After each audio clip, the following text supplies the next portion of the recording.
Good evening there, everybody. What is happening? And hopefully, y'all are having a wonderful day today. I thought that I would do this little video that I thought would be very particularly interesting. And this is actually going to be reviewing one of the comments on my most recent videos, a channel that I believe I had reviewed once or twice within that of the past, called that, I believe, of Hitman Sports Media or whatever his name is. Of course, the first time that I ended up reviewing a channel by him, or excuse me, a video by him, I believe was about that of the Saul Canelo Alvarez and Terence Crawford fight, where of course he ended up getting his prediction correct and I ended up getting mine wrong. So a great credit to him. But of course, every once in a while, I still see him, within my comment section and keeping, mind anyone who comments on my channel.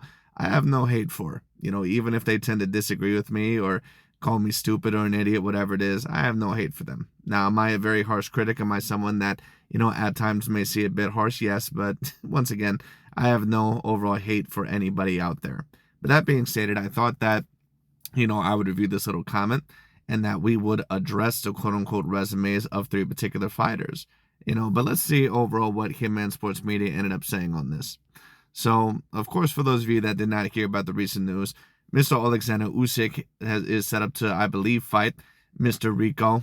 I do not remember his last name, Vanderhoeven or whatever his name is. I believe a kickboxer, which, of course, is not, a great fight. But that being stated, certain people are wondering why Oleksandr Usyk may not be getting the same amount of criticism. Well, a part of it also may be because of the racial element, but a part of it also is because Oleksandr Usyk at this age has basically fought everyone that he's needed to fight, at least for his generation. But we're going to get into that, overall, here in a minute. But let's see what Mr. Hitman Sports Media says here. He says, weak ass move. If Bud did this, you'd bash on him.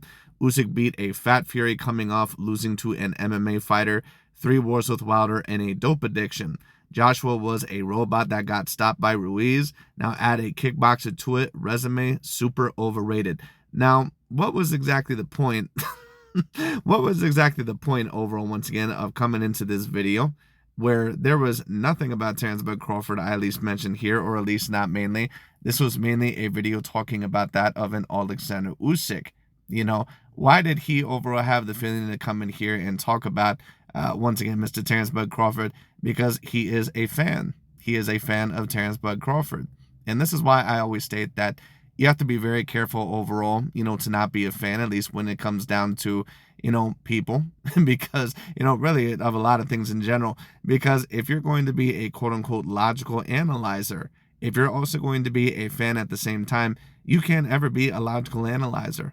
Because whether you realize it or not, you're going to put things into certain perspectives or to certain, basically sites to fit your narrative. And that's why this man overall, and once again, no hate against him whatsoever. But it is very obvious that this man is a very huge Terence Bud Crawford fan. And that's why overall, just like a lot of the Terence Bud Crawford fan base, they get very highly emotional or they get very protective over Mr. Terence Bud Crawford. And I get it to a degree because many people believe that Terence Bud Crawford overall, that, he did not get the credit that he deserved. But when we get to the point to where we're trying to tear down other fighters' accomplishments, overall in order to put another fighter over them, I mean, that's just a part of a debate. But when we're going as far to the point to basically strip all achievements from them, you can, of course, point out who had the better wins if you want to. But to go as far to state certain things like Usyk beat a fat fury coming off of losing to an MMA fighter and 3 wars with Wilder, all that is excuses. And I'm not claiming overall that Fury did not have a terrible performance over that of a Francis Ngannou. But if we are also going to go there, Terence Bud Crawford, and this is just the truth of the matter, and this has been something that has stung a lot of the Terence Bud Crawford fanboys at heart because they know to a degree that it's a little bit of the truth. But Terence Bud Crawford, when you talk about, overall who has actually been the fighter that has fought the most amount of quote-unquote done fighters, or fighters overall that had A-grade level wins, but they were not really looked at in their peak, it would really be Terence Bud Crawford. And I understand overall that a certain amount of people are going to say, what are you talking about? Don't strip away, credit from Crawford. Well, Crawford, in my view, gets credit for 6 A-grade level wins. But if we're going to hold these standards about, well, Usyk did not fight a Fury overall off of a very good performance. He was on a dope addiction, and, was in a war with Wilder. I could even understand, just bringing up the point, well, Fury clearly was not the same because he had a bad performance over Ngannou. Even if you were to bring up that point, that would be understandable. But to bring up the other shit about 3 wars with Wilder when he pretty much whooped that man's ass, although, at times, there definitely was a little bit of trouble there, but he mainly whooped Wilder's ass.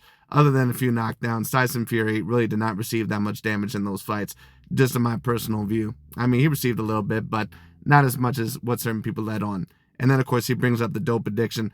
Tyson Fury, the last time that he was known to be on dope was before the Wilder fight. Was like, a year before the Wilder fight, if not even before that. So once again, if we're going to keep these standards, overall, once again, then we should keep the same standards. Because when it comes to Terence Bud Crawford, probably 4 out of the 6 A-grade level wins in his career, if you really want to go there, and if you want to be petty and make excuses, you can make excuses for them if you wanted to. Because Terence Bud Crawford, for those of you that don't remember, and let me just, label the 6 A-grade level wins, in basically their careers, but really Terence Bud Crawford's. Terence Bud Crawford, I believe, has a record of 42-0, but he only has 6 A-grade level wins. His 6 A-grade level wins are Yuriorkis Gamboa, our Victor Postol, our Sean Porter, our Errol Spence Jr., our Israel Madrimov, and of course Canelo Alvarez. Those are the only 6 A-grade level wins that Terence Bud Crawford has. And to be quite honest with you, 4 of those A-grade level wins, certain people could kind of take a look at if they really wanted to, if you want to hold these standards. Because let's first talk about Yuriorkis Gamboa. Gamboa was not really looked at overall as someone that was completely fresh. Gamboa was out for over a year. And on top of that, he had just moved to 135, I believe about 1 fight ago. He really never belonged there in the first place. But we're going to talk about that, overall as it goes along, if we really want to go there. That's why, you have to be very careful when it comes down to making excuses for fighters, because I've heard this with every fighter on the planet. When it came to Sugar Ray Leonard, he beat, a Tommy Hearns, overall that wasn't the same, or, not Tommy Hearns, excuse me, but a Marvin Hagler. When it comes to Floyd Mayweather, I heard the same things with him. He beat a Miguel Cotto or a Manny Pacquiao or a Marquez or all these fighters that were not the same. But the question is, what is a fighter overall that is still at a good point in their career? And what is a fighter that is washed up? I've always told people this. A fighter that is washed up is a fighter that has no chance ever again to ever even compete for a title. That's what a fighter is. So when you take a look at Victor Ortiz, like when he was fighting guys like Andre Berto in the rematch or Devin Alexander several years ago, he was washed up because Victor Ortiz was nowhere near title contention ever again. When you talk about, overall Gamboa at the current day and age, when Gervonta Tank Davis or Isaac Pitbull Cruz are fighting him, that's when Gamboa was washed up. Those are fighters that are washed up because they used to have a name once upon a time, but they're nowhere near close to title contention ever again. Fighters that are quote unquote, washed up, once again, they're not going to compete for a title. Not guys overall, once again, like a Tyson Fury, who still was labeled as the #1 heavyweight in the world, or a Canelo Alvarez against Terence Bud Crawford, or certain fighters like that. Now, if you want to claim that those fighters were not necessarily quote unquote the same, you can claim that if you want to. But let's just get straight into this, because we're going to review that of a Terence Bud Crawford's resume. Let's get into it, and then we're also going to get into that of Oleksandr Usyk, as well as Naoya Inoue. Because what many people will claim about Terence Bud Crawford is that he has deservingly, been the top 10 pound, or excuse me, the #1 pound for pound fighter for that of the past 10 plus years. And I'm here to basically show that basically could have never been the case. Now, don't get it twisted. Can you debate that Crawford is the #1 pound for pound of this era? Absolutely. Can you debate that he is a top 10 to top 5 fighter of all time? Absolutely, no doubt about it. So this is not a video overall to discredit Terence Bud Crawford once again. But if we're going to use these standards, then let's at least be consistent. All right? But anyway, let's continue and let's take a look at Terence Bud Crawford's resume.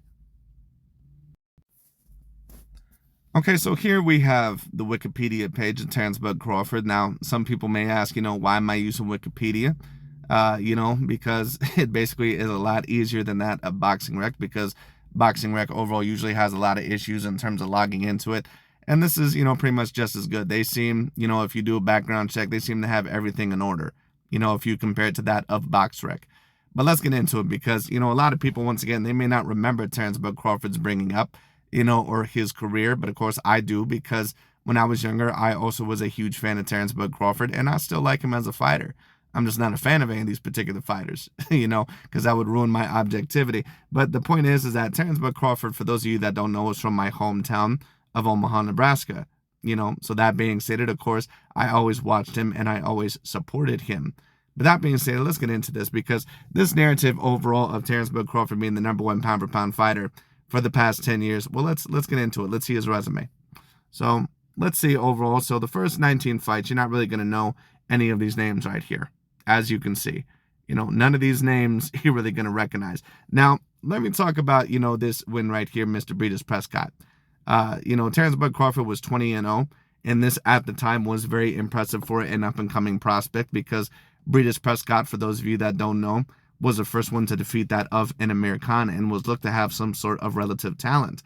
Now, the reason why I also do these videos is to nip certain narratives in the bud, or to nip certain narratives in the butt, So one video that I reviewed the other day was by that of a John Boxing, and he stated that Terence Crawford had a way better resume than, say, that of a Naoya Inoue, than that overall at this time. And to be honest with you, that's just not the factual information. But we're going to get into that. Anyways, the point is that Terence Crawford, and he's 38 now, so, we'll do the math overall about, where his, what am I saying here?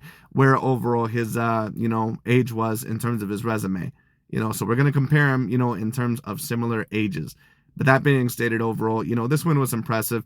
Terence Crawford moved from 135 to 140 and beat Breeders Prescott, who was kind of known as, a fighter that was more on the decline here. Now, this really is not, an A-grade level win. Everyone knows this. But just to prove my point overall about how Prescott had already lost several times before Terence Crawford got to him, because John Boxing stated something like, well, Crawford or people, not even just John Boxing, but people will be like, oh, he defeated the peak level of Breeders Prescott, as if that even fucking matters anyway. But even if he did defeat an undefeated Breeders Prescott, let's take a look overall, and let's see if he beat the peak version of Breeders Prescott. Let's see. So as we see, Breeders Prescott ended up turning out not to be a great fighter, 31-19. Anyway, okay. So I'm going to try to go through some of these very fast. Terence Crawford, there it is. He was 26-4 by the time that he fought that of a Terence Crawford. So as we can clearly see, Breeders Prescott, even if he was at peak form, this man was not a great fighter. And who are some of these? I mean, everyone knows Mike Alvarado, but Paul McCloskey, I mean, come on. Kevin Mitchell, Miguel Vasquez, like, come on. So I'll prove my point there. Anyways, so let's continue. These guys, Andrei Klimov was a guy that, was an undefeated Russian fighter at one time, never even competed for a title, I believe. He got his ass kicked later on against Jose Pedraza. That tells you everything you need to know right there. Now let's go to Ricky Burns, because many people will mention that of a Ricky Burns. I remember an interview where Andre Ward said, well, Terence Crawford defeated Ricky Burns when Ricky Burns was Ricky Burns. Ricky Burns really was not a fantastic A-grade level fighter. Ricky Burns was known overall. He already had a couple of losses, and I'm not even going to click on this because I'm not going to go into Ricky Burns that much. But the point overall is that Ricky Burns was someone that right before the Terence Crawford fight, he got his ass whooped by that of Raimundo Beltran. For those of you that don't remember, actually, he got his ass whooped so bad that he broke his jaw, I believe, overall within that fight. And they ended up giving him a gift decision draw because it was in Glasgow, Scotland. And for those of you that do not believe me, go ahead, check that out. But once again, that's not to discredit Crawford. This at the time was a good win for an up-and-coming fighter. It's just not an A-grade level win. Now, this, of course, was the next fight, and this fight was huge for that of a Terence Crawford because Gamboa at the time was looked at not really as a top 10 level pound-for-pound fighter, but he was looked at overall as someone that was even the favorite heading into this fight.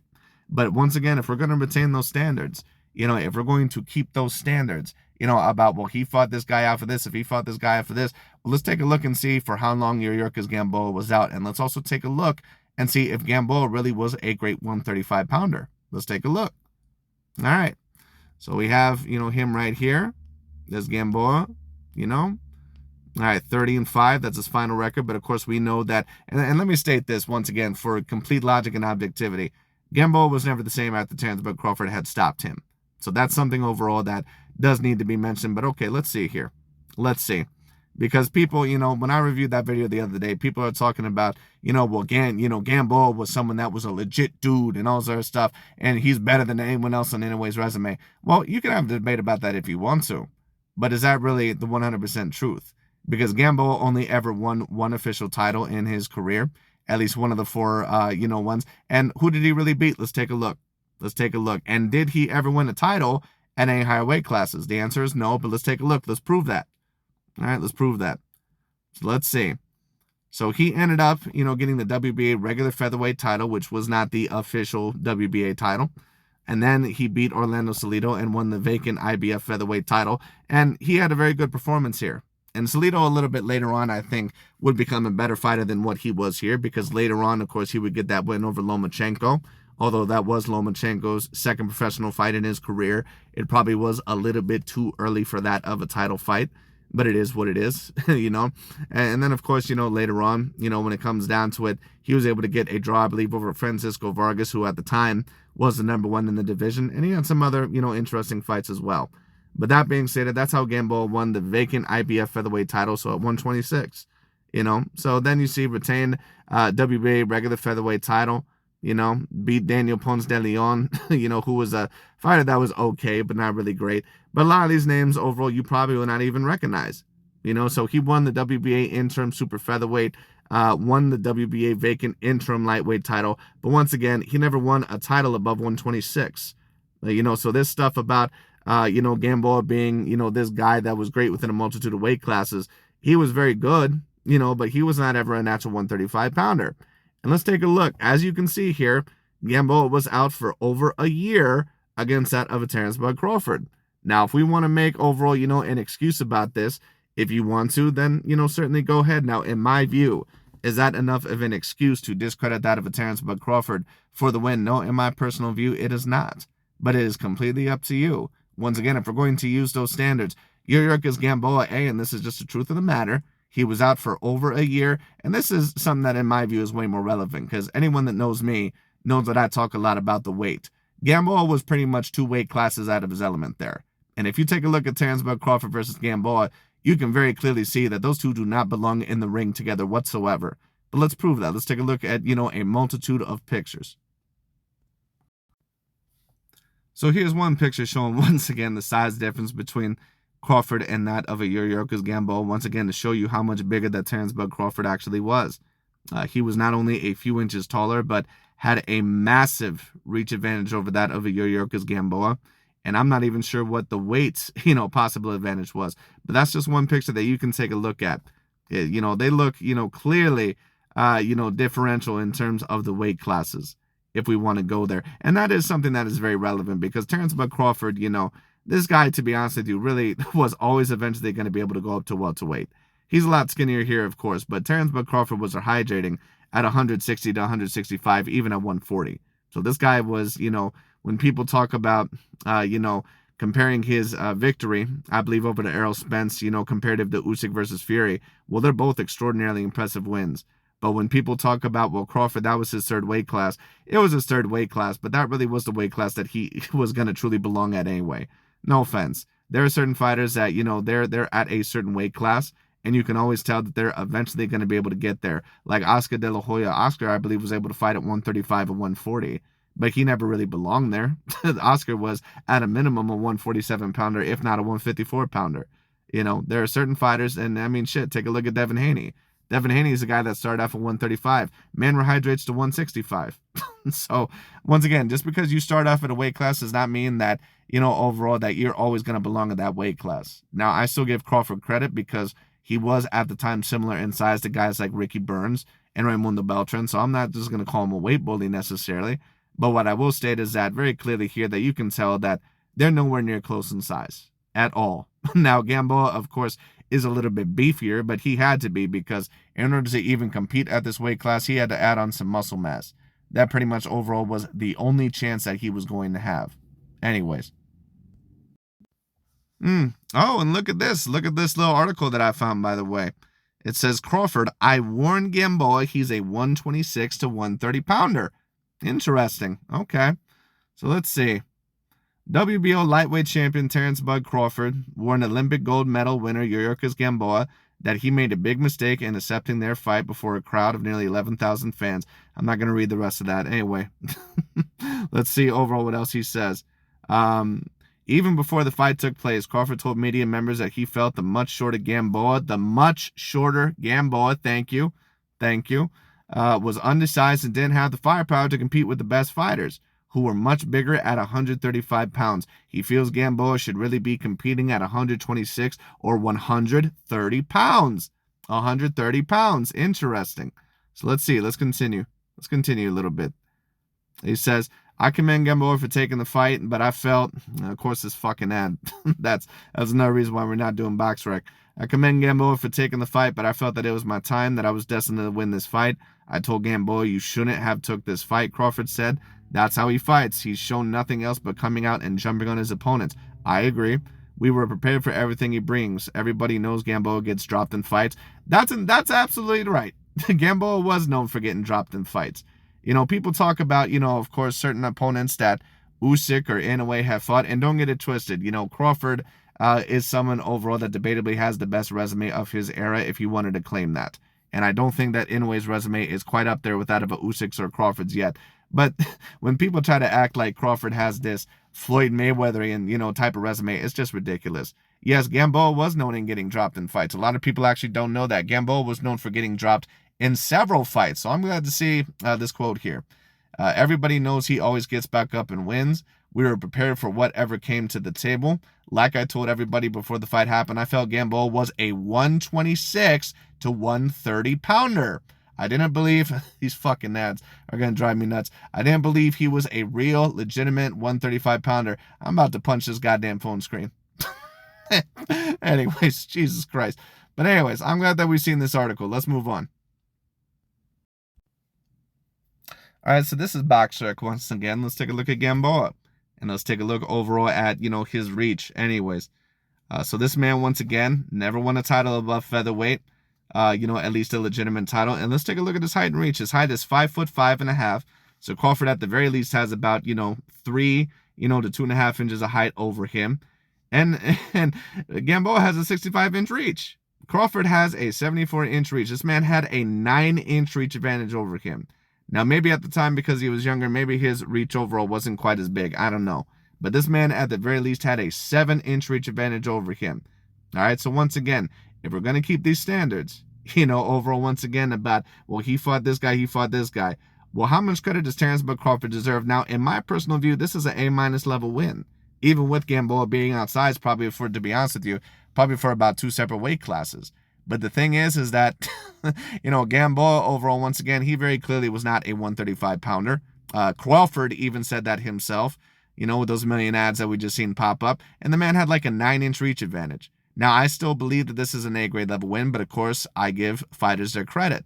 But if we're going to go by those standards, how much credit does Terence Crawford really deserve about this, really? I mean, and if we're just talking about how big of a win this was an A- level win. Is this as big, you know, overall as Usyk's win, say, you know, over that of a Fury or an AJ Anthony Joshua? No, not even close. And the reason why is because, A, those fighters were a decent amount bigger than Usyk, a lot bigger, and those guys had accomplished a lot more than what Gamboa ever had did. It is what it is. Anyways, so, you know, people, of course, gas up Gamboa, especially the major Crawford fans. And don't get it twisted, this man was a very talented fighter. But they try to make him into something that he never was. He was only a one-weight division champion. He only ever had one official belt in his life, you know, in his career. He was a legit fighter. He was legitly avoided. But he was someone that, A, did not belong at 135 in the first place, and B, overall was someone that, to be quite honest with you, at certain times could be a little bit overrated. He was, as Crawford will tell you, he got knocked down several times in his career. He was known for being a bit chinny. He was someone overall that would known, you know, to go and pounce after his opponents, to get a little bit wild and crazy. Crawford will tell you that. He just said in an interview. Anyways, so once again, if we're going to go off of this narrative, let's be consistent. Now let's go on to Terence Crawford's next opponent, next A-grade level opponent, Victor Postol. All right, so here we are back, you know, at you know, Terence Crawford's resume. Now, his last fight was at 135, was against Raimundo Beltran. Now, Beltran, of course, later on would become a champion, but he would not beat anybody really worth a note. I believe that, you know, he was trying to think, you know, I think he beat a guy by the name of Moses or something like that. I don't remember. But Ray Beltran was also known for getting his ass whooped by Jose Pedraza. And if you're known for getting your ass whooped by Jose Pedraza when you're a championship level fighter, allegedly, you're not really someone that is a true championship level fighter. I'm sorry. But it is what it is. Anyways, that being said, let's continue. So a lot of people actually don't know this. They claim that Crawford had this great resume or should have been #1 pound for pound fighter for the past 10 years. Now, keep in mind that this is around 2015. All right. Keep in mind that, they say that Crawford, should have been pound for pound #1 for the past 10 years, even when he defeated Errol Spence Jr. So keep in mind that that would have been around the 2014 or 2015 mark. How is that possible when so far the only man that he's defeated is Usyk Gamboa? It don't make any fucking sense. But that being said, let's continue. Now, I think they're more talking about a little bit later on, but let's continue. Thomas Delorme, of course, a lot of people don't know this. The three people that Terence Crawford ended up winning titles off of at 140 was Thomas Delorme. That was his first fight there. It was for the vacant, I believe, WBO or WBA light welterweight title. One of those right there. And I believe that Thomas Delorme, he had just come off of a split decision victory over Hank Lundy. So that'll tell you right there. Derry Jean is not even worth mentioning. And the other two fighters, of course, that he won it off of were Joyce Ndongo and Victor Postal.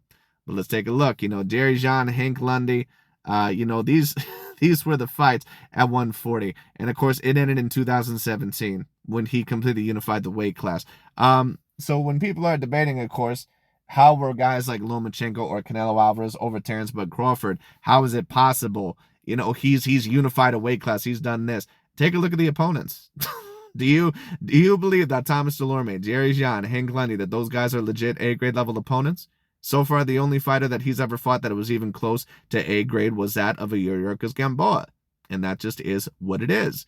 All right, keep in mind that Lomachenko, I believe, became the #1 pound for pound fighter, probably around, I'm not quite sure, 2018, 2019, something like that, maybe a little bit later on, I'm not sure. But Lomachenko, when he became the true official #1 pound for pound fighter, he had already had names on his record like Gary Russell Jr., Guillermo Rigondeaux, Jorge Linares, Nicholas Walters, all those guys who were all A-grade level fighters, by the way. And he did that within like 12 fights. So when people will tell you that Lomachenko overall, that he never deserved to be the #1 pound for pound fighter, well, the only people that really say that are, let's be real, a lot of the racialized, American black channels. Let's just be real about it. It is what it is, or the major Terence Crawford fans. But let's continue. So here we have Victor Postal. Now, people will say that Victor Postal was a real conversation. And I've always told people that Victor Postal, although he was a very good fighter, he was never a conversation in the way that the Crawford fans try to make him out to be. So let's take a look at Victor Postal's resume real quick. Let's see.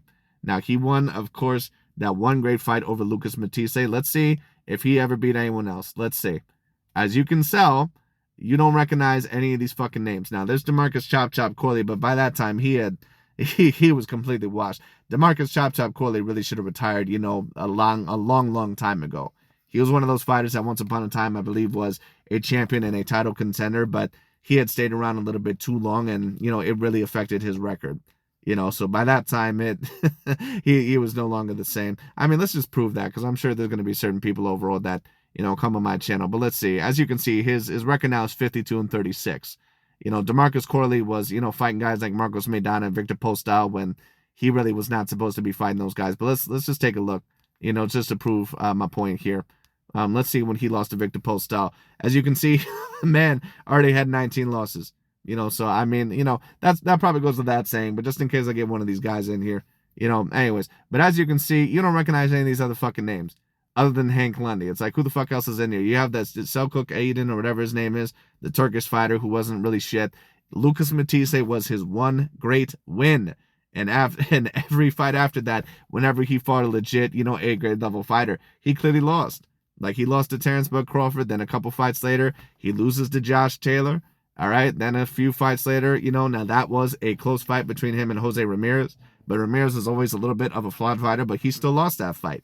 And then, of course, he gets knocked out by Gary Antoine Russell. But by this time, Victor Postal was really done. So I'm not really going to count these last two because Victor Postal was someone that, pretty much after that Jose Ramirez fight, it pretty much had drained everything out of him. But as you can see, when people say that Victor Postal was a legit conversation, no, he was not. Victor Postal was someone that once again had that great win over Lucas Matisse, who, by the way, got outboxed by Danny Garcia and lost to a couple of other guys as well. Not, once again, degrading Lucas Matisse. He was a relatively great fighter, but he was not above an A- level fighter, which is why he lost to Danny Garcia. But it is what it is. So, anyways, we've already proven that point. You know, now what I do give Crawford credit for is that Polestar was undefeated. They were around the same size. And Polestar was someone that was very big for 140. And let's just prove that very quickly, because Polestar, I believe, had, you know, a 71-inch reach. They're going to have it on Wikipedia here. You know, I believe. Oh, no, actually, his reach was 74. Goddamn. And let's take a look at Lucas Matisse's size real quick. Let's take a look. You know, now Matisse was a very good fighter there, but I've always told people this. Postal had that one great win over Matisse because he had, you know, a movement type of style, and he was someone that was massively undersized, you know, for that weight class. Lucas Matisse was, or was not, you know, as sized. As you can tell here, Matisse had a 5-inch reach disadvantage, and he was 5'6". You know, so Matisse was, you know, he was someone that was a borderline great fighter, but he was someone that, overall had lost fights before, and he also was someone that, when you talk about him, he was, you know, undersized for that weight class, if we're going to keep going by these standards. You know, but anyways, let's continue. Let's see what Terence Crawford's next A-grade level win was. All right? Now, you know, let's see, because I also want to address another point here. So let's see. I'm going to get down here. Let's see. Anyways. So you have, you know, John Molina Jr., of course. He's not even worth a mention. Felix Diaz. Now, people, of course, will talk about Felix Diaz was an Olympian. He was an Olympian-level Dominican fighter, but what he was known for, his claims to fame, were, you know, a victory over Sammy Vasquez, you know, someone who was always flawed, you know, a guy who got knocked out by Luis Collazo, and also getting robbed against Lamont Peterson, when he really should have won that fight. Probably one of the worst robberies, to be honest with you, over the past 20 years. He was a relatively talented fighter, but he was not someone that was ever looked at as an A-grade level fighter. So when people try to tell you this bullshit about how is Crawford not number one pound for pound at this time, look at the fighters that he's fighting. The man is 31-0, and he's only ever fought 2 A-grade level fighters. Now let's see how old Terence Crawford is here. Let's see how old he was in 2017. When was Terence Crawford born? Let's see. Let's see. You know, let's get all the way to the top here. Let's see. So this man was born in 1987. Interesting. So if it's 2017, how old is he? He's about 30 years old there, I believe. You know, that's overall, you know, how old that he would be. He's about 30 years old. Inoue right now is about 31, 32 years old. So let's take a look and let's see what Crawford did, because these next 2 fights are for sure going to put him over the top. You know, I can just feel it in terms of being the number one pound for pound fighter, because from what I hear, you know, according to the Terence Crawford fanboys, this man was just fighting, you know, A-grade level fighter after A-grade level fighter. But let's see. Joyous Ndongo, someone, of course, who beat an older Ricky Burns, who had already lost several times in his career. You can look that up. I'm not even going to get into that. Ndongo beat Edward Troyanowski. Now, this is a point that I do want to mention, because Dante, in a video that I reviewed not too long ago, you know, he, with his disingenuous ass, he mentioned this fucking point about overall how, well, Edward Troyanowski was an undefeated Russian, and people were saying that Crawford was avoiding him. Right? They were saying that he was avoiding him, but those are just haters of Terence Crawford. Like, those weren't guys overall who legitimately thought that Troyanowski was actually ever going to fucking, you know, beat him. I mean, it is what it is. And, you know, Dante, of course, you know, with his sleazy ass, he went on this fucking shit about, oh, well, you know, Edward Troyanowski beat an undefeated Argentine fighter who was really good. That guy, I believe his name was, what the fuck is his name? Cuenca, something like that. You know, he was an undefeated fighter. Go ahead and look it up. The man fought Edward Troyanowski, lost, I believe. He was like 48-0. Just won a title off of facing a whole bunch of bums. Only ever fought 1 undefeated fighter. I believe the guy's name was Ik Yang or something like that. Some Thailand or Vietnamese fighter or some shit. And then the minute he actually fought a real, you know, fighter, you know, not really even that talented of a fighter, he got knocked out very quickly. So, you know, when Dante says, and, you know, some of the wins that he got were very good, all that is bullshit. All right, take a look at this record. The man's name is, you know, Cesar Cuenca, I believe, or something like that. You know, let me just take a look at this real quick, because it'll just be easier to look at it. Let's see. Edward Troyanowski. But the point is anyone who knows Joyous Ndongo, you know, he was a okay fighter. He was not great. There's Cesar Cuenca. You know, that's his name, Cesar Cuenca. You know, whatever his name is, Cuenca, however you want to pronounce it. Anyways. Point overall is that it was it was not overall really that great of a win. Take a look at the guys that he beat. Anyways, but Julius Ndongo, right after this, he would fight Regis Prograis, and I believe get knocked out within that of 2 rounds. Now, one can debate that, you know, Ndongo was never the same after he fought Crawford, but the truth of the matter is that Ndongo really was never that good. He was never going to defeat any elite 140 pounder. He defeated an older Ricky Burns, and he also defeated that, I believe, of Edward Troyanowski, and that really was about it. Those were really the only fighters that he ever defeated that were worth a damn, and they were not that hard to beat at the time. But let's continue on. So far, we only have 2 A-grade level names, and the man is 30 years old, so let's continue. Or he's about 29 here. So the next win, of course, that he fights is Jeff Horn. And this is his first, fight at, welterweight. And isn't it so interesting, how all these channels bitch, moan, and complain about how guys like Vasily Lomachenko or, certain guys like that, how they get title shots immediately at a weight class, but they don't talk about, because to be honest with you, take a look at Terence Crawford. The man in his first fight at 140 ended up getting a vacant title shot against Thomas Dulorme. I mean, the man was literally handed the title. And then at 147, the man was literally gifted probably the weakest champion there at 147 against Jeff Horn. Now, of course, people will say that Jeff Horn beat Manny Pacquiao. He did get that victory over Manny Pacquiao. I thought that it was a very close fight. It was a fight that, in my personal view, could have went either way. But Jeff Horn, of course, he ended up getting the victory. And many people will tell you that they don't even believe that he won that fight. A lot of people will tell you that they thought that Pacquiao actually got robbed. Now, I'm not going to claim that it was a robbery. I think that it was a very good performance. But that being stated, overall, would I claim that it was something that was an elite level win, or would I claim that Jeff Horn was an elite level fighter? No, I would not. So, I mean, it is what it is. And then Jose Benavidez Jr., we all know about him. He's not an A-grade level fighter. And once he was shot in the knee, he was never looked to be the same again. And on top of that, Jose Benavidez, he was someone that, for those of you that don't remember, even a while ago, he got his ass whooped by Mauricio Herrera. And a lot of people overall may not remember that, but he got his ass kicked by that of a Mauricio Herrera, and they pretty much gave him that fight. But anyways, continuing onwards. Now, this was Amir Khan. Amir Khan, of course, was a former 140-pound fighter. Amir Khan was, someone overall that was very talented at 140, but he was no longer, the same fighter. Now, this is a fighter that is quote-unquote washed up. All right. Amir Khan overall, once again, was not the same fighter. And you can take a look at his resume. Amir Khan overall was someone that had already been knocked out in brutal fashion 3 times. He got knocked out by Breeders' Prescott. He got knocked out by Danny Garcia. And, of course, he had that fight with Canelo, and he was never the same after Canelo. He had a fight, I believe, right before the Terence Crawford fight, where clearly he was not the same fighter overall. And he ended up, I believe, fighting a guy by the name of Samuel Vargas, and he was knocked down once or twice in that fight. So I mean, it is what it is. But anyways, that being stated, that's that's something overall, for you to look up yourself. Anyways. So the next one, of course, is Aegis Kavalauskas. Aegis Kavalauskas also was not that great of a fighter. Take a look at his record. He was known for having a draw, I believe, against a guy by the name of Willie Nelson or something like that. But let's continue. So it's 2020 now. Crawford is about 33 years old. Where are these A-grade level fighters?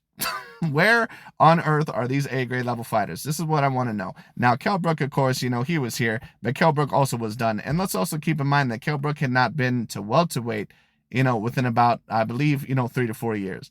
But people never mention that. And Kell Brook was done anyway. After the Errol Spence fight, he was never the same. You can take a look, at his fights. He fought some bums, overall before then. He was never quite the same after that. But, I mean, it is what it is. Anyways.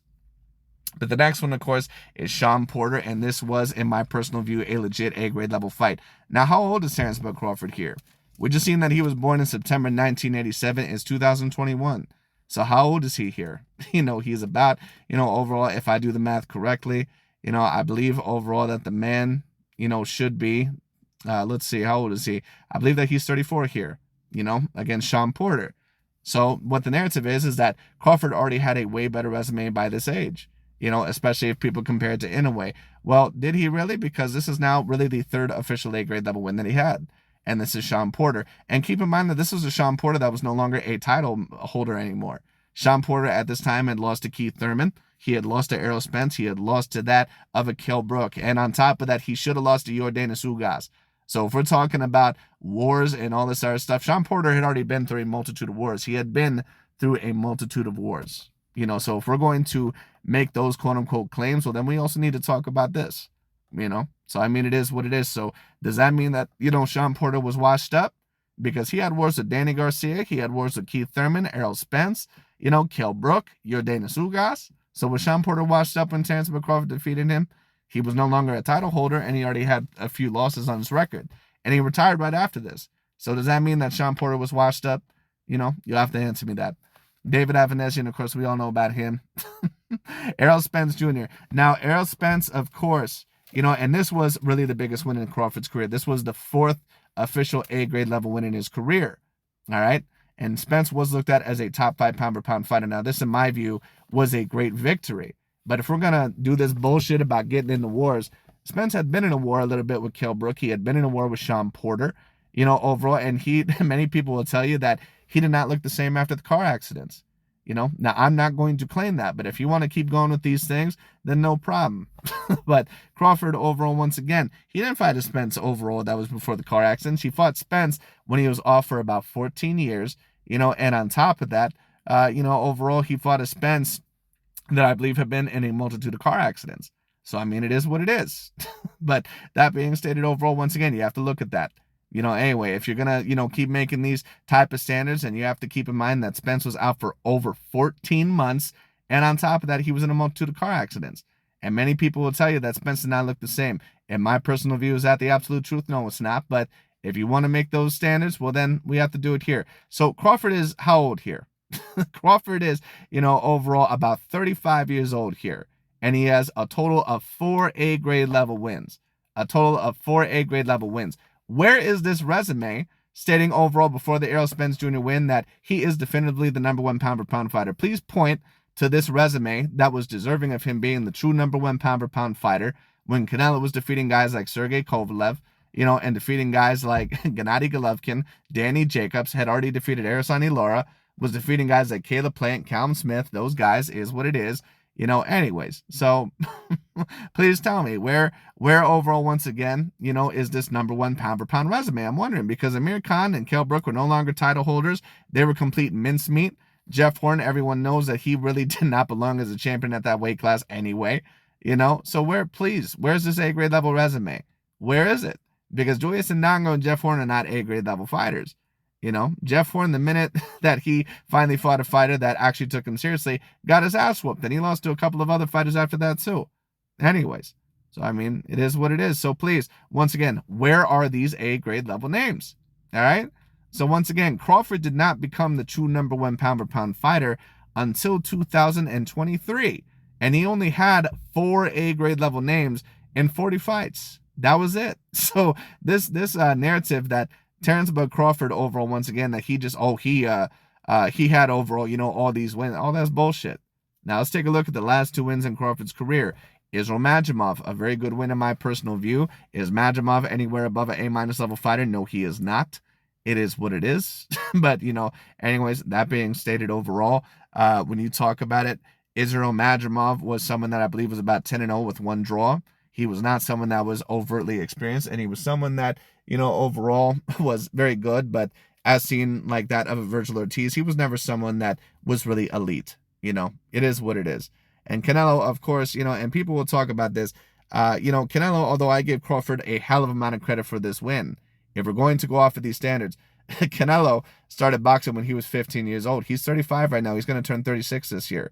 The man was 35, overall at this point. The man was 35 years old. The man was in his 20th year in boxing. So are we going to talk about that? Are we going to talk about how many of the media, much of the media and many of the news outlets will tell you that Canelo Alvarez overall, that he was starting to slow down, and that overall that he was not the same fighter, and many fighters started to pick Crawford over him now because especially he was much slower and not the same fighter. So once again, if we're going to use these standards, let's keep it consistent, and of course I was Crawford at 38 years old. But anyways, point is that many people ask you, the reason why was Terence Crawford, he was blackballed. There was no blackballed about it. Terence Crawford just did not fight that many great fighters for a long time. It is what it is. Now, a lot of these fights overall, Sean Porter, Spence, Madrimov, and Canelo, those guys, those guys are all A-grade level names. If Crawford had fought more like that throughout his career consistently, then I think overall that he would have been ranked #1 pound-for-pound a lot sooner. But he wasn't, and it wasn't for a good reason. But let's take a look at Naoya Inoue, and let's take a look at Oleksandr Usyk. All right, so now we move on to Oleksandr Usyk's resume. Let's take a look, you know? And Oleksandr Usyk, I believe, only has about 27 fights. But anyways, let's continue. So you see for the first, 9 fights, of course, you don't really recognize anybody. But then, of course, in this 10th victory, he fought a fighter by the name of Glowacki, who was a Polish fighter who was looked at the time as being one of the best in the weight class. He had that of the WBO cruiserweight title, and he had knocked out the former best cruiserweight in the world, Marco Huck. Now, in my view, when Marco Huck had reigned supreme, it was not really that talented of a weight class, but the introduction of certain fighters like Maris Bradis and Glowacki and Michael Hunter and Junior Dordikos and Murat Gassiev, that really was the introduction of the new, and much, much improved cruiserweight era. And of course, the introduction to Mr. Oleksandr Usyk. So this was the first A-grade level fighter that he had fought. And Glowacki, in my personal view, was an A-grade level fighter, at least an A- level fighter. He's about on the same level as a Postal. And you can take a look at that because he whooped Marco Huck's ass. And Huck is not someone that is exceptionally talented in my view, but he's someone that's at least a B-grade level fighter. People always like to go on about title defenses and all sort of stuff. Well, keep in mind that Marco Huck, I believe, had a total, of, I believe, about 7 title defenses, of his WBO or whatever fucking title it was at the cruiserweight class. Now, I don't think that, I don't think that it was really, the best, defenses. But I mean, it is what it is. But Glowacki, of course, ended up whooping that man's ass. Then of course, this next guy, whatever his name is, Munchunu, African fighter, I'm guessing, probably not the most talented. Then next, of course, he faces that of a Michael Hunter. Keep in mind, there are many narratives out there that'll tell you that Usyk, he would lose to guys like Martin Bakole and all sort of stuff. Michael Hunter, actually, when he moved up to heavyweight, he had a draw against Alexander Povetkin, and I believe that he was the first one that defeated Martin Bakole. Keep that in mind. You don't ever hear that from Dante, but he'll mention, Vasil Lomachenko's second loss of his career, where Orlando Salido threw about 1 million low blows and missed weight by 2 pounds. Isn't that interesting? How he'll mention how Ryan Garcia missed weight, but he won't mention how Orlando Salido missed weight. Isn't that interesting? It all depends on who it is. But anyways, that being stated, Michael Hunter, although he was never a champion, I believe, he was someone that, at the time was around an A- level fighter. And he's someone overall that, is a decent fighter. I'm not going to claim that he's exceptionally talented, but he's around the A- level. There are certain fighters that you can claim that maybe were never champions that could have been at one point in time on the A- or A level, especially around the cruiserweight and the heavyweight division. But Michael Hunter, he did defeat Martin Bakole later on, and he also had a draw against Alexander Povetkin. Then, of course, his next fight, he defeated Marco Huck, someone that, certain people would debate that he's an A- level fighter or A-grade level fighter. I'm not really quite sure if I would. Also, Marco Huck was such a dirty bastard in this fight. Like, this dude really showed the ultimate amount of disrespect. Anyways, let's continue. But number 14, of course, was Maris Bradis. This was also another A- level fighter. He was someone overall that I believe, had a couple of very decent wins in his career. He defeated Glowacki and a few other names, in that. He also defeated Junior Dordikos, who was an undefeated knockout artist from Cuba, and this is who Usyk was able to defeat. So already we see that Usyk's, run here was probably a decent amount stronger at cruiserweight than what Crawford's run was at 135 or 140. And those are just the facts of the matter. Because you can debate that Maris Bradis, you can debate that Michael Hunter and, Krzysztof Glowacki or whatever his name is.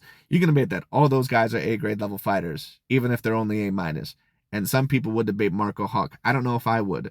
To be fair, let's take a look at some of Marco Huck's victories. Of course, there he is right there, German fighter, 46-5. That's his record. Let's take a look.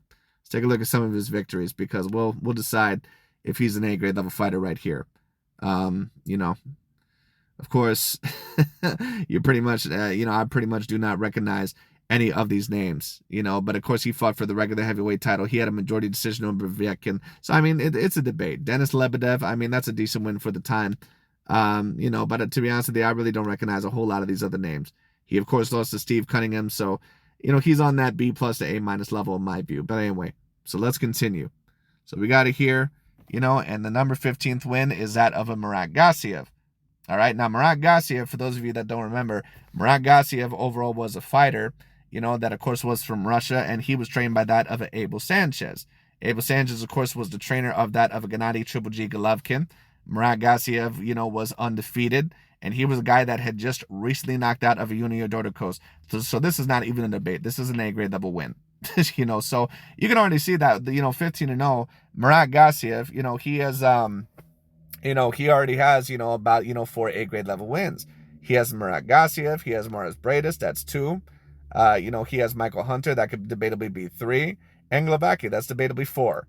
So Usyk has only been fighting for what now? For a few years, and he already has just as many A-grade level wins as what Crawford did within about 40 fights. Debatably. Now, would I claim that, any of these wins are on the same level as a Spence? Absolutely not. But would I claim that any of these wins were on the posted level? Absolutely, if not even a little bit above. Murat Gassiev and guys like, that Mars Bradis, you can debate were on the same level as a post style. No doubt about it. It is what it is. And this is the cruiserweight division when it was looked at as its most talented. And the next fight, of course, is Tony Bellew. Now, you can debate that this was an A-grade level win. I was never overtly impressed with Tony Bellew, but you could debate that this is an A- level win. Tony Bellew overall, had just come off the win over at David Haye. I believe that he had stopped him twice. Now David Haye, of course, definitely was older, so I mean, it's up to you. But Tony Bellew, of course, was another champion. So that is like literally 5 to 6 debatable A-grade level wins right there. But to me, it's more confirmed of 4, but still, you could debate it if you wanted to. So let's continue. There's Derek Chisora, Chaz Witherspoon, and of course, Chaz Witherspoon was his introduction. He was supposed to fight somebody else. I thought that it was Derek Chisora, but I don't remember, who he was supposed to fight. Of course, his toughest fight, really, at the heavyweight division ever would be Derek Chisora. Then he beat Anthony Joshua. Now, what the narrative was is that Anthony Joshua was a quote-unquote robot. Anthony Joshua had defeated the likes of guys like Joseph Parker. He had defeated the likes of, who else did he defeat? He defeated Andrew Ruiz. He also defeated that, I believe, of Charles Martin, although Charles Martin was never really that great of a fighter. He also defeated that of Vladimir Klitschko when he had the last little bit, left a fight left within him, still probably about an A- to A-grade level fighter. They had one of the best fights of the past 20 years, and then on top of that, he defeated other guys. I'm trying to think of who else he defeated. There's a couple names, that I'm forgetting here. Alexander Povetkin. So there's bullshit about AJ, being a robot. I mean, he was a little bit robotic. That's definitely true. But AJ was a borderline top 10 pound-for-pound fighter on some lists. He was a guy that was debatably at one time the best heavyweight in the world. Was he always the most skilled? No, he was not. But he was someone overall that was a legit great heavyweight. He was a legit great heavyweight. So anyways, so Usyk, and keep in mind, Usyk was outweighed by 20 pounds against AJ Anthony Joshua. So it is what it is. Then, of course, we have Daniel Dubois, who, of course, became champion, I believe. He defeated Filip Pergovic. He defeated a few others. I believe that he also defeated that of, what was his name? Jarrell Big Baby Miller, and he had defeated a couple of other names as well. But anyways, so let's continue. Tyson Fury, of course. Now, Tyson Fury did have a bad performance over Francis Ngannou. I believe that it was a split decision victory, but Tyson Fury, in my personal view, he did not, fight anywhere near seriously in that fight, which is why he performed even better against Oleksandr Usyk. Now, of course, he did not beat Usyk, but he at least was able to win 4 rounds in either one of those fights. So Tyson Fury, it was very obvious that he did not take Francis Ngannou seriously whatsoever. And he did, have a little bit of wars with Deontay Wilder, but Deontay Wilder overall was someone that, was very dangerous, but, Fury had pretty much got the better of him in every exchange. And the fights really were not that close. So it is what it is. Then his next fight, of course, we know that he's fighting Daniel Dubois. So when you take a look at it, within 24 fights, Usyk was able to accomplish basically everything in Terence Bud Crawford's career, but in a way less amount of time. Now, to be fair, Usyk was much more experienced in the amateur circuit, but let's count and see how many A-grade level wins. Daniel Dubois, that's 1. Tyson Fury, 2. And that was a borderline, top 5 pound-for-pound level win right there, Fury. So that's 2. Anthony Joshua is 3. All right. Tony Bellew, maybe you could debate it. I mean, it's on the borderline. That's a debatable 4. Murat Gassiev is a definite, so that's at least 4 or 5. Mars Bradis, that's 6. Marco Huck, I mean, it's debatable, 7. But, Michael Hunter, 8. And you have Glavaki, that's 9. So when you talk about the A-grade level wins in Usyk's career, even if you want to take 3 of those away, that's at least 6. You have to at least give Usyk 6 A-grade level wins, in my personal view, in his career. That at least would be Glavaki. That at least would be that of a Bradis, a Murat Gassiev, a Daniel Dubois, and AJ Anthony Joshua, and a Tyson Fury. And you can probably add 3 more A-grade level wins to that. So when people, try to say this stuff about, well, Usyk fought these guys and they were tied, oh, that's bullshit. Now, don't get it twisted. Was Fury maybe at the absolute peak of his career? Perhaps not. He definitely had suffered a little bit more wear and tear. But as we see with Crawford, he didn't fight the peak version of Sean Porter. He didn't fight the peak version of Gamboa. He didn't fight, overall, the peak version of a Canelo Alvarez. He fought those guys when they also were a little bit more worn down. So, I mean, when it comes down to it, are we also going to talk about that? Now, let's compare that to Mr. Naoya Inoue. Let's go on Mr. Naoya Inoue's resume.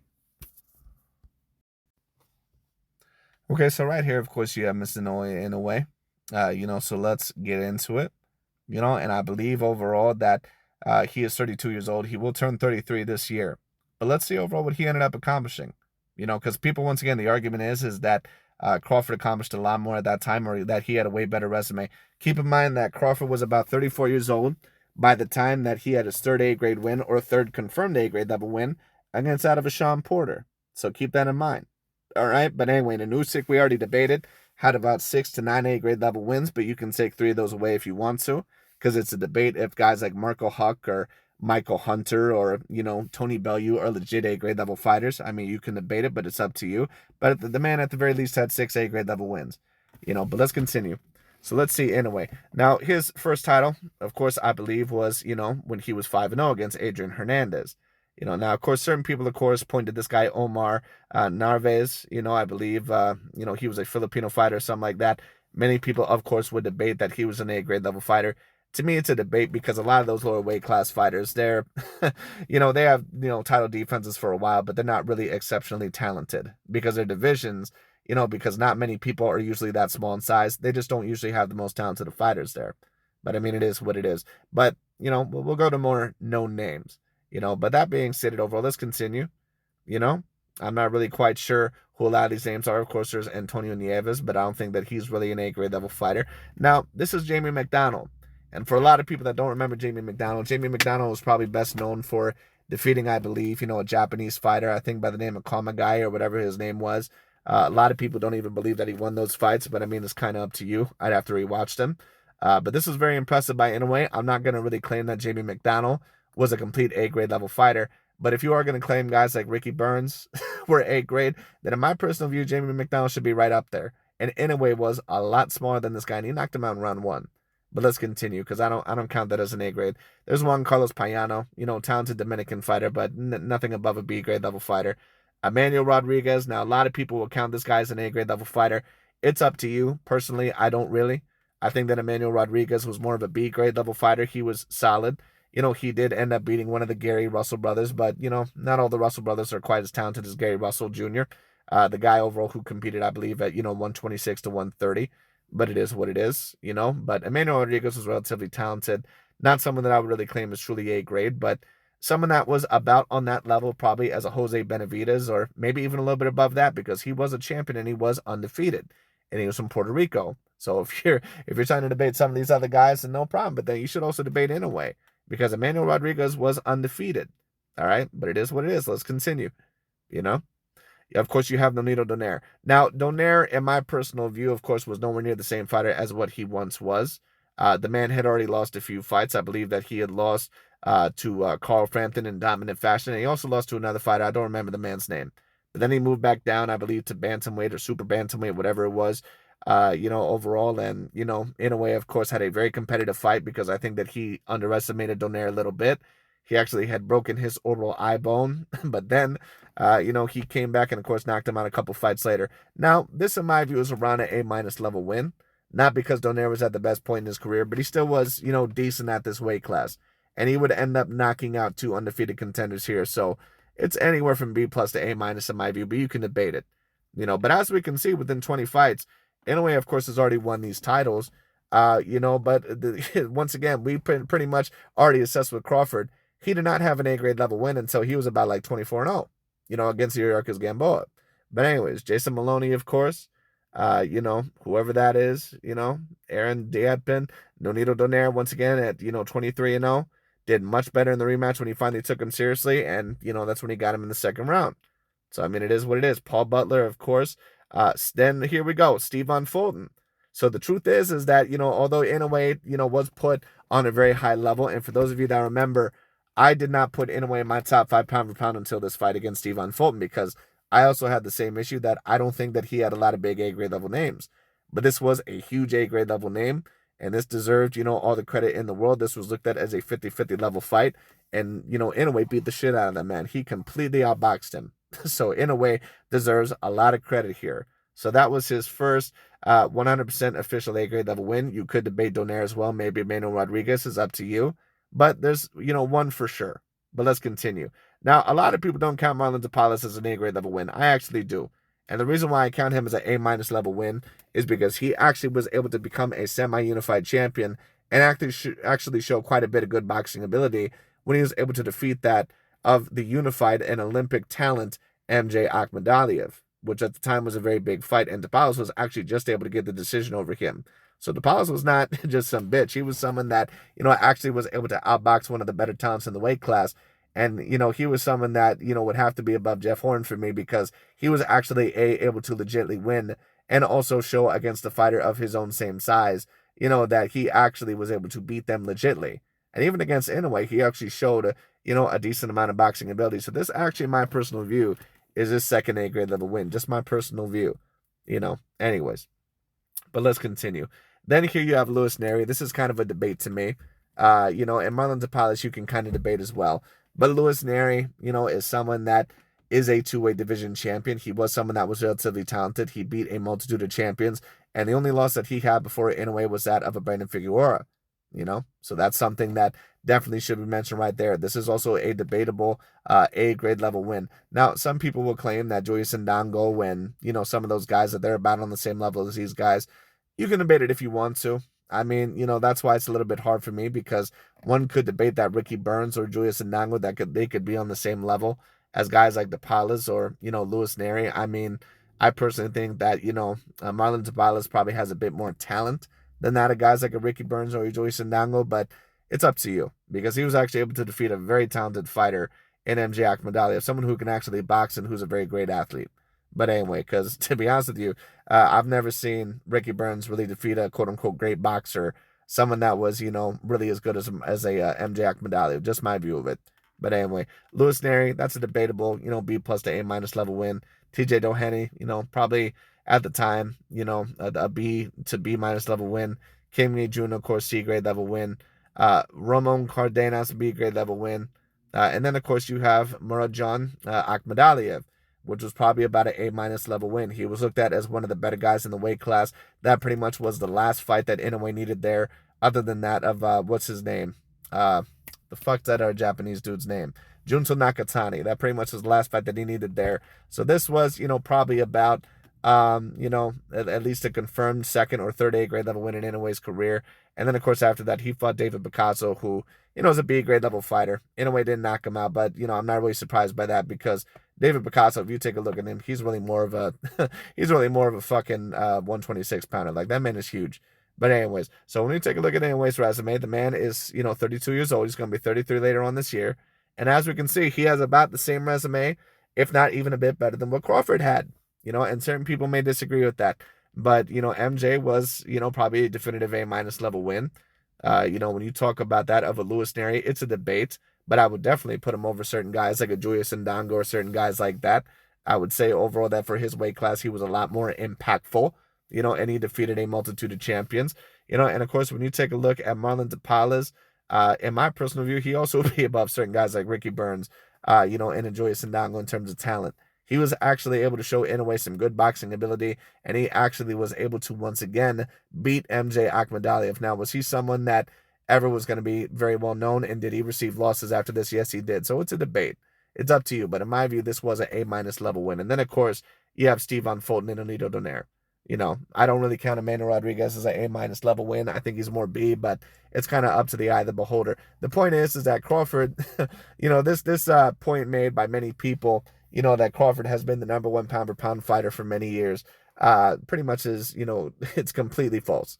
But that being said, I just wanted to do that because I thought it was very interesting. But thank you so much for watching, and I'll talk to you later, and we'll see where this goes. But this narrative, once again, really dissecting their resumes, I guess it's, kind of up to the eye of the beholder. But, when you talk about fighters that were a real conversation that Crawford fought, of course, you had guys like, somewhat of a Ricky Burns, but I would claim that he was more of a B-grade level fighter. Then after that, of course, you had Gambo, who, of course, was a conversation, but someone outsized in his weight class, although that wasn't a grade level win. Then, of course, you had Postal, Spence, Porter, Machimov, and then, of course, Canelo Alvarez.